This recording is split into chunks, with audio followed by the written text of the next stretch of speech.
আজকে রাতে ভাত খেতে মন চাচ্ছে না, তো কিছু একটা খেতে মন চাচ্ছে। তো একদিকে গ্যাসও নেই, গ্যাস শেষ হয়ে গিয়েছে।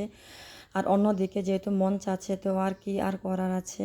তো চিন্তা করতে এসে যেহেতু চুলা নাস্তাটা বানাবো, অল্প উপকরণে অল্প সময় কি বানানো যায়, তাই ভাবলাম আলুর মাশরুম বানাতে তো তেমন সময় প্রয়োজন হয় না, আলুর মাশরুমটাই বানাই।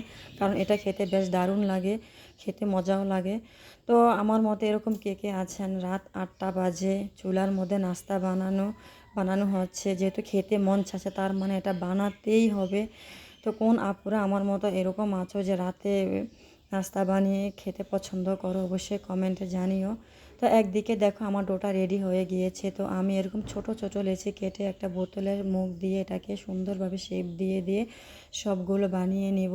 তো এই তো দেখো আমার সবগুলো লেচি কাটা হয়ে গিয়েছে, আর এখানে সবগুলো আলুর মাশরুম আমি বানিয়ে ফেলেছি, দেখতে কত সুন্দর হয়েছে মাশাল্লাহ।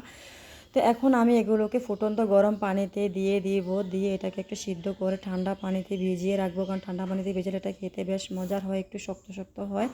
তো অন্যদিকে আমি একটা কড়াইতে তেল আর কিছু পেঁয়াজ, কাঁচামরিচ, একটু হলুদের গুঁড়া আর একটু মরিচের গুঁড়া দিয়ে এখানে বেশ কিছু টমেটো সস দেবো। টমেটো সস দিলে খেতে আরও মজার হয়। তো এখন আমি একটা ম্যাজিক মশলা দিয়ে দেবো, ম্যাজিক মশলাটা দিয়ে একটু মশলাটাকে ভাজা ভাজা করে আলুর মাশরুমটা দিয়ে একটু নেড়ে ছেড়ে শুধু জাস্ট মিশিয়ে নেব, আর একটু ধনেপাতাও দিয়ে দেবো, যেহেতু ধনেপাতাটা দিলে এটা খেতে আরও ভালো লাগে। তো এরকম সহজভাবে নাস্তা বানাতে হলে অবশ্যই হাওয়াস ক্রিয়েশন পেজটাকে সাপোর্ট করে পাশে থাকতে হবে।